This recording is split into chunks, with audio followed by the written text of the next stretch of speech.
Hai, selamat hari Minggu adik-adik. Bagaimana kabarnya? Tentu selalu sehat kan? Karena yakin pasti adik-adik sudah siap untuk memulai ibadah. Oke, selamat beribadah.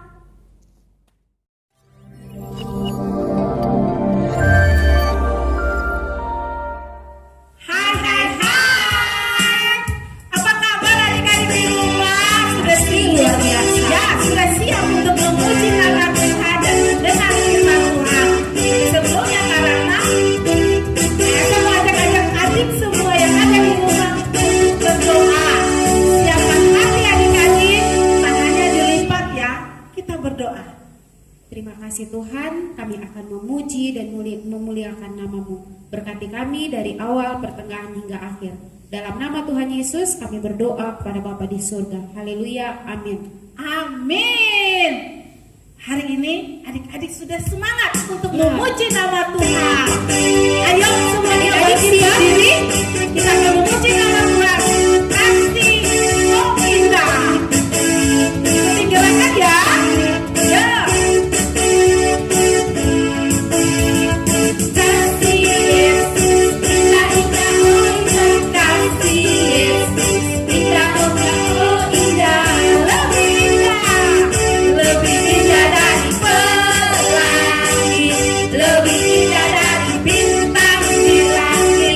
Lebih indah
kita mendengar firman Tuhan dan kita akan naikkan pujian.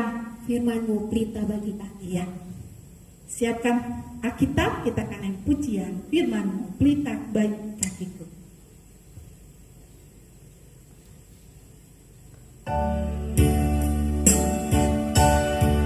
Siapkan ya, tangannya dilipat.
Adik-adik, sebelum kita mendengarkan firman Tuhan, mari kita berdoa.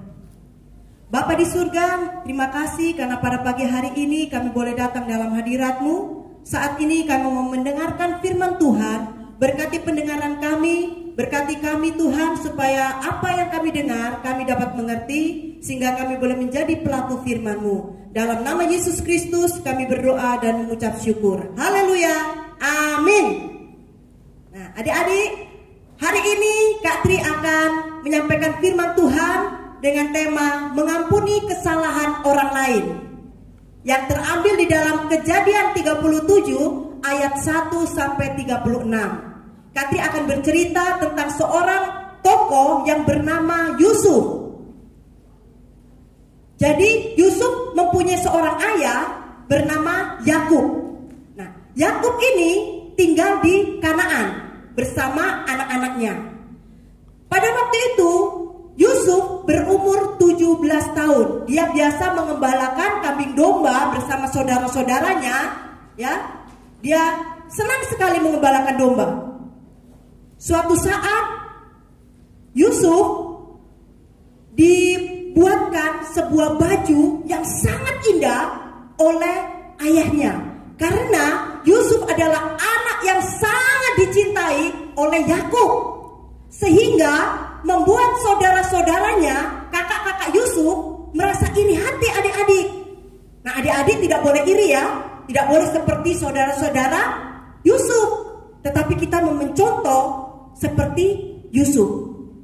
Nah, ketika jubah itu diberikan kepada Yusuf yang sangat indah, mulailah kakak-kakaknya membenci dia. Dia tidak mau menyapa Yusuf dengan ramah. Dia hanya menyapa Yusuf dengan kasar-kasar, adik-adik. Tetapi Yusuf tidak pernah menyimpannya di dalam hati. Suatu saat ayahnya menyuruh Yusuf. Dia bilang begini, "Anakku Yusuf, mari datang ke sini." "Ya Bapak." Yusuf datang. Kemudian ayahnya bilang begini, "Yusuf anakku, hendaklah engkau pergi ke ladang bertemu dengan saudara-saudaramu. Lihatlah keadaan kakak-kakakmu di sana bersama keadaan kambing domba kita di sana." Kemudian Yusuf, "Oke ayah." Yusuf sangat bersemangat sekali karena Yusuf anak yang rajin, ya. Jadi dia mulai berkemas. Yusuf pergi menemui saudara-saudaranya. Pada waktu itu saudara-saudara Yusuf mengembalakan domba di Sikem. Jadi Yusuf menyusul saudara-saudaranya pergi ke Sikem. Setelah sampai di Sikem, Yusuf mulai mencari-cari. Kakak di mana? Di mana kakak? Kemudian ternyata ada orang yang mengamat-amati. Kemudian dia menegur Yusuf. "Hai anak muda, apa yang engkau cari di sini?" "Oh Tuan, bolehkah saya bertanya, apakah Tuan melihat ada saudara-saudaraku di sini yang sedang mengembalakan kambing domba?" "Oh, ya. Saudara-saudaramu itu dia pergi ke arah Dotan. Disitulah mereka mengembalakan kambing domba." Kemudian Yusuf mengatakan, "Terima kasih Pak, terima kasih sudah menunjukkan jalan bagi saya." Akhirnya Yusuf cepat-cepat pergi ke arah Dotan. Nah, setelah sampai di Dotan, saudara-saudara Yusuf melihat Yusuf dari kejauhan. Dan situlah saudara-saudara Yusuf mengikhtiarkan sesuatu yang jahat. Dia ingin membunuh Yusuf, adik-adik. Nah, setelah itu Yusuf pergi ke kakak-kakaknya. Dia menyapa, "Hai kakak, bagaimana kabarmu? Apakah baik-baik saja?" Kemudian saudara-saudari Yusuf tidak suka. Dia mulai melepas jubah Yusuf yang sangat indah itu, pemberian ayahnya itu. Kemudian Yusuf dimasukkan ke dalam sumur yang kering. Tetapi kakaknya Ruben sebenarnya tidak mau kalau Yusuf itu dibunuh, karena kakak Ruben takut. Tetapi oleh karena saudara-saudaranya itu, akhirnya kakak Ruben menyetujui. Tetapi ingat ya, tidak boleh membunuhnya. Silakan engkau melemparkan ke dalam sumur itu, tetapi ingat tidak boleh membunuh adik kita, karena bagaimanapun pula dia adalah darah daging kita. Setelah itu akhirnya Yusuf dimasukkan ke dalam sumur itu. Bayangkan adik-adik, di dalam sumur itu gelap, ya. Kemudian Yusuf merasa sedih. Yusuf merasa kecewa. Mengapa kakakku bisa tega berbuat seperti ini? Tetapi adik-adik, Yusuf itu tidak pernah menyimpannya di dalam hati. Nah, ketika kakak-kakak Yusuf sedang makan di situ, kemudian datanglah orang Ismail. Mereka hendak pergi ke Mesir, membawa rempah-rempah untuk dijual di sana. Kemudian kakaknya Yehuda bilang begini, bagaimana kalau kita jual adik kita supaya kita mendapatkan uang? Untuk apa gunanya kita membunuh dia? Dia kan darah daging kita. Lebih baik kita jual saja ya. Tatkala itu Ruben tidak bersama saudara-saudaranya yang lain. Entah Ruben kemana. Ketika kakak-kakaknya yang lain menjual Yusuf, ya, dengan harga 20 sikal perak, Yusuf mau ikut saja. Tetapi Yusuf sangat kecewa. Mengapa kakak-kakaknya berbuat demikian?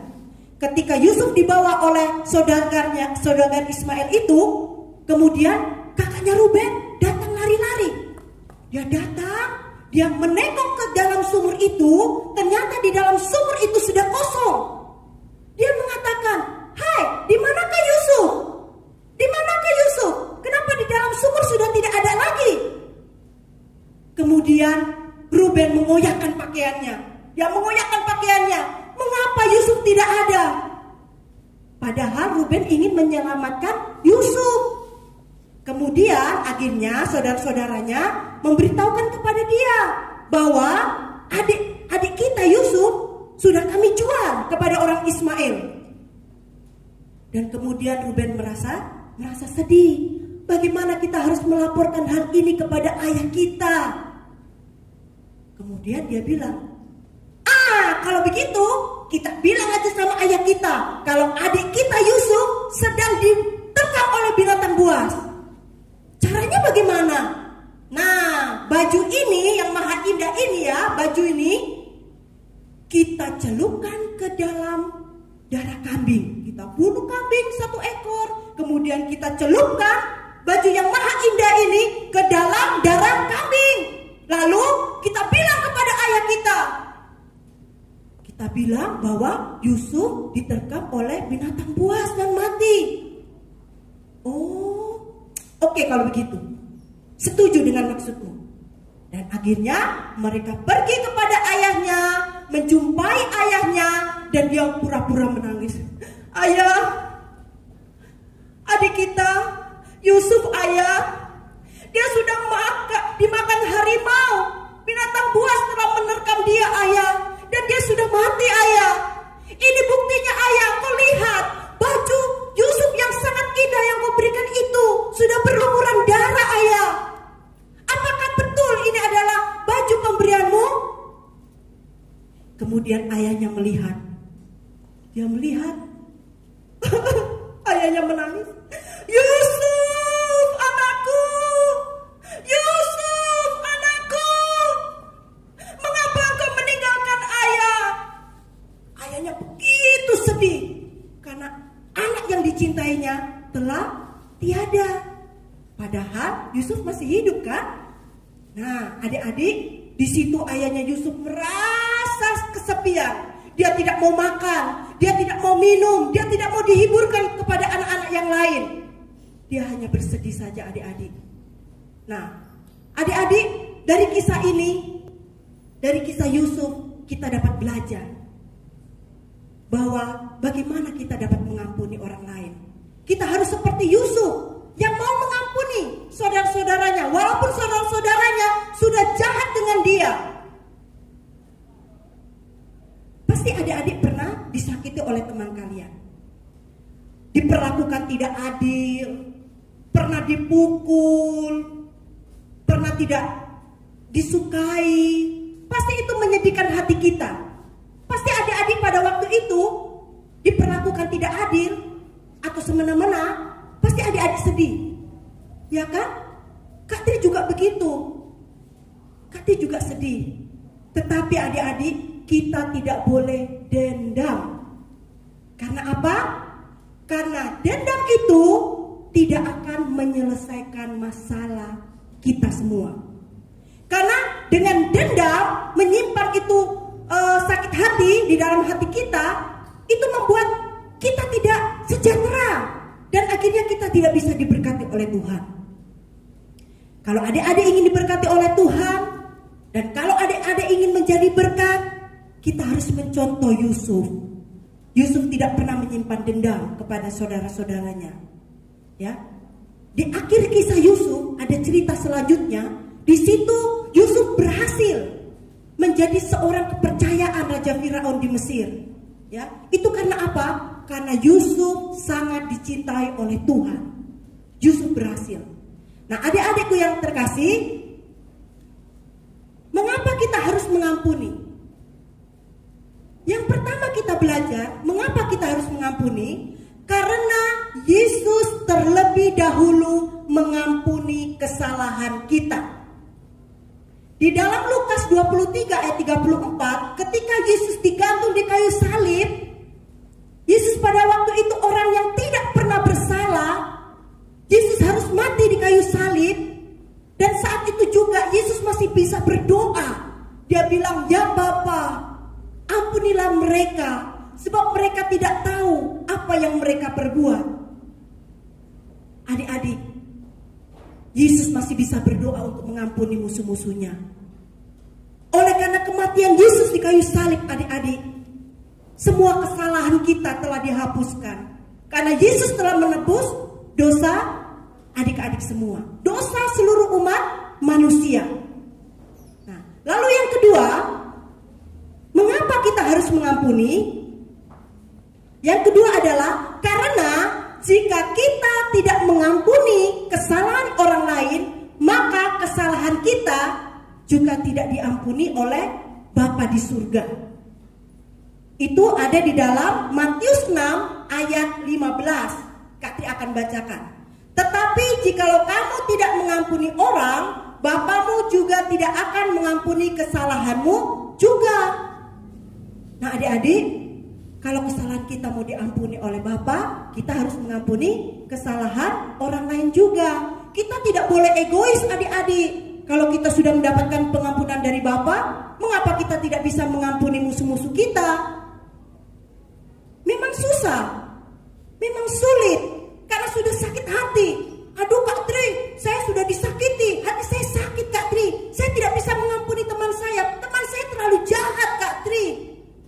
Ingat adik-adik, kita pasti bisa mengampuni teman kita yang atau musuh-musuh kita ya dengan bantuan Roh Kudus.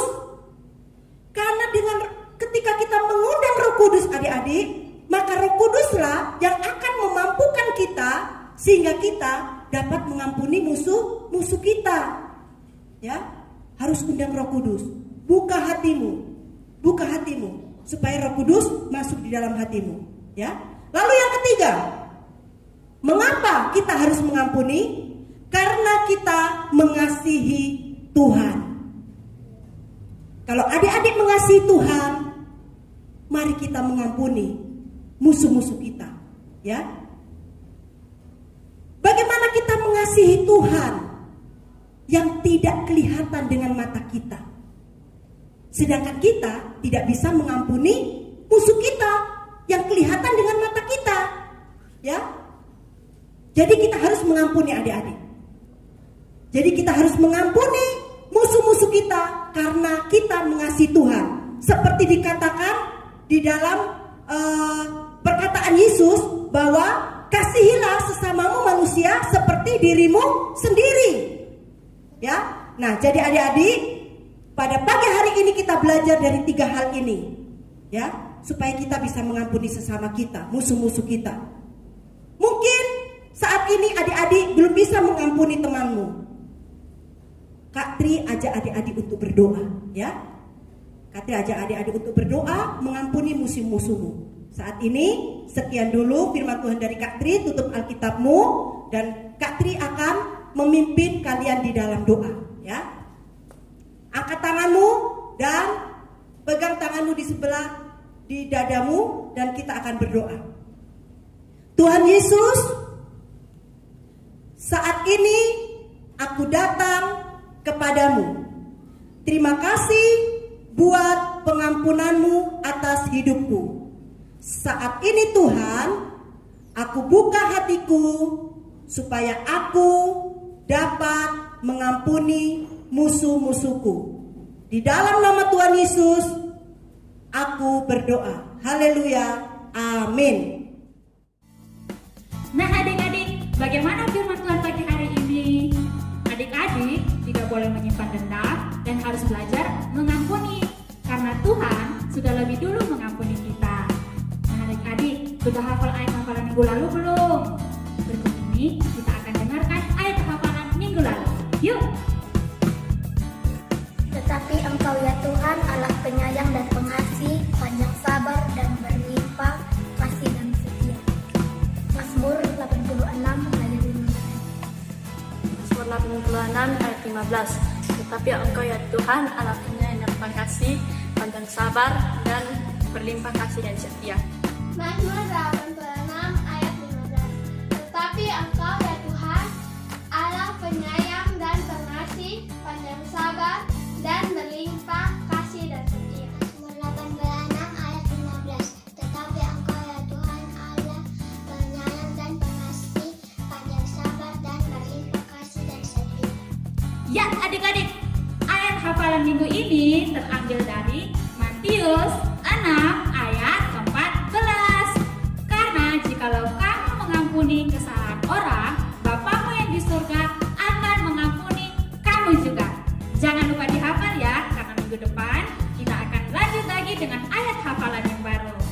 Sekian hari ini, sampai jumpa. Tuhan Yesus memberkati.